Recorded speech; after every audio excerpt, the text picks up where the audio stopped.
All right, guys, so welcome to the first episode of Tip Tuesday. I know that I do this on my Instagram story, but sometimes just posting a little response is kind of hard. I can't get into depth and actually explain what I'm trying to tell you guys. So I thought, why not pick some of these questions that are frequently asked? That way we can kind of get into them. So let's start with our first question. Number one, does Penny have some sort of night routine?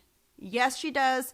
Penny has had a night routine since she was probably 3 months old, if not younger, and only because I read somewhere that it's best to do it as soon as possible. I felt like as a newborn, it was not working for us, so I kind of waited till she was a little bit older. But just so you get an idea, since about 3 months, we started with showering at 8 p.m. and then she was bathed and everything. We read a book and fed by 8:30, and then we'd start the process of putting her to sleep, only because it takes her about an hour before she's fighting me. When I was breastfeeding, it was so much easier because it's such a comfort for them, so I didn't have as much trouble. But now that we do formula and she's bottle fed, it does turn into like a whole tug of war, and she doesn't want to go to sleep, so we're going through that.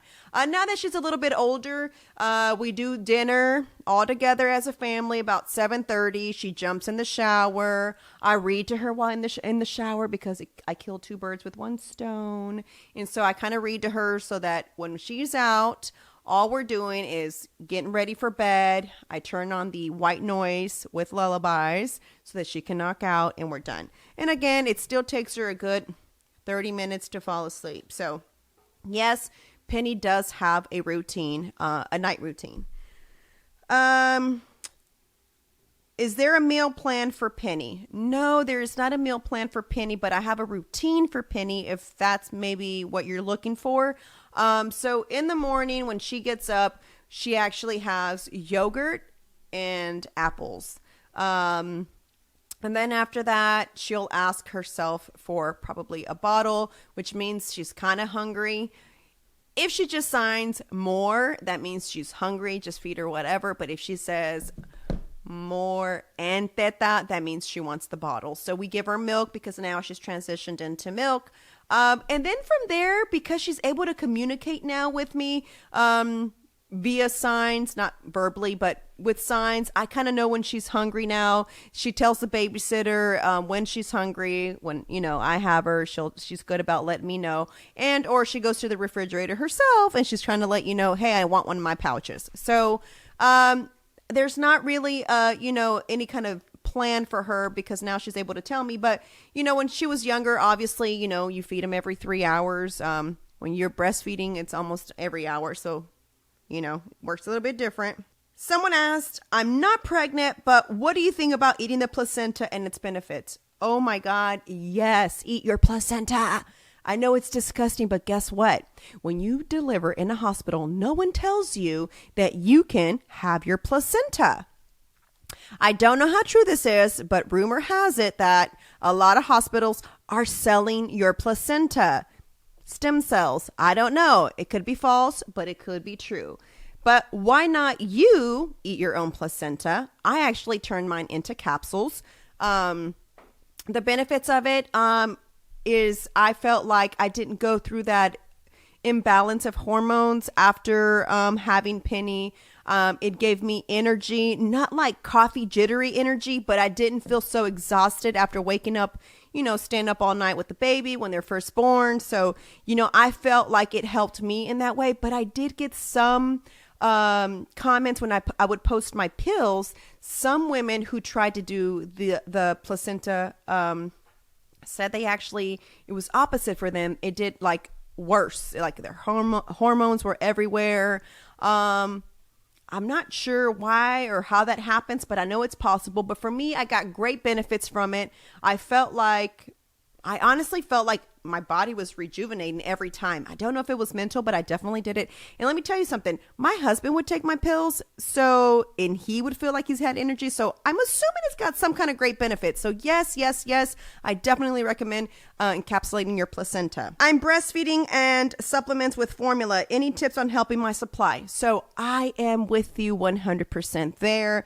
I had the issue of, not making enough milk. So usually I would feed Penny until I pretty much knew there was nothing there, because she was feeding like over 30 minutes on my boobs. And we all know that whenever that's going on, something's up. One thing that I recommend is you can take Legendary milk supplements. They were great. No joke. Like literally the first week of taking them, I saw a huge increase in my supply. So it was awesome. I started seeing, I was actually filling up my bottles when I was pumping. So it was great. So Legendary milk supplements are definitely great for you to purchase. Did you exercise, work out throughout your entire pregnancy? If you haven't looked at my videos that are on my playlist here on my YouTube channel, please check them out. I actually worked out every day while I was pregnant. I was actually past due the day I gave birth. I actually worked out that morning. That evening, I gave birth. So yes, I worked out through my entire pregnancy, with a few days off maybe, and even then I would walk. Unfortunately, my body didn't do well if I just sat still. Like most people, when your feet are swollen, you're recommended to actually sit up, put your feet up. For me, I don't know if it was mental, it was just my body. All it did was make my feet even more fat and swollen. So I had to keep this body moving for my feet to be normal. So yes, I worked out my entire pregnancy. How far along were you when you let your family know about your pregnancy? I kind of waited the 5 months, I guess, before I let anyone know. I know actually 3 months. Whatever the safe zone is, but technically there really isn't ever a safe zone. You can actually miscarriage or something can go wrong at any age. So, at any stage in your pregnancy. So, I did the 3 months and I waited before letting anyone know. But like I said, you're at risk at any stage in your pregnancy. So a lot of moms have asked if you can work out while breastfeeding. Okay, so unfortunately, there's 2 of you guys asking about this. So I didn't fully kick it off for this weight loss journey until 7 months in. I really wanted to breastfeed Penny for as long as I could. I felt selfish trying to focus on myself first and my looks versus giving her the most, nutritious meal that she could have. So at 7 months is when I decided that it was time to focus on me, and I gave up breastfeeding her and introduced formula way more than just supplementing. So now that was solely what she was getting, and was only getting fed 1 time in the evening, and which is really her comfort feed, because I still do that 1 feed.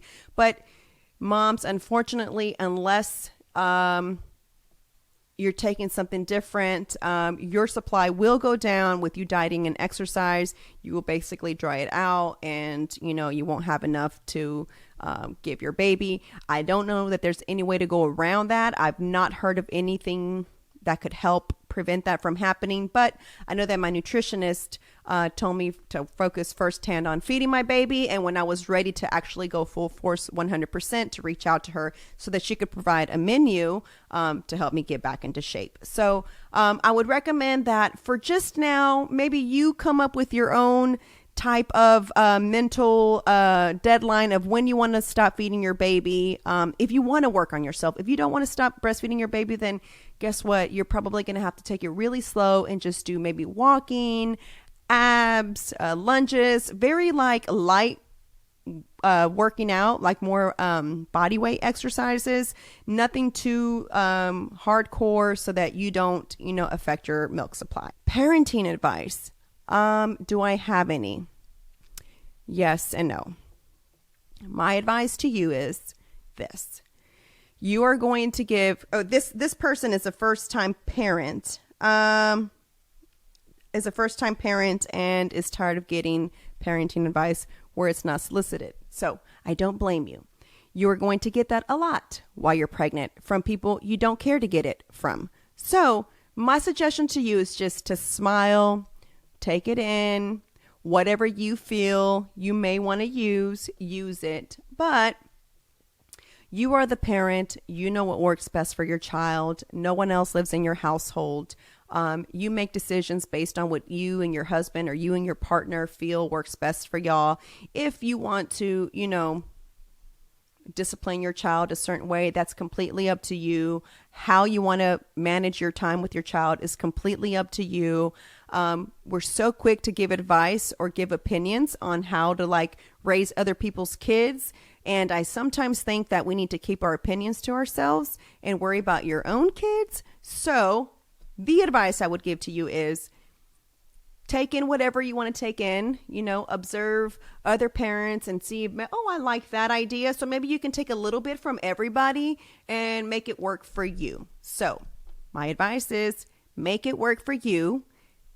And if it works, great. So stay tuned next week. I know this episode was about all baby stuff, but next week I promise to touch on all the fitness stuff that you guys sent into Tip Tuesday. A lot of questions get asked a lot, which I get kind of tired of answering giving the same answer.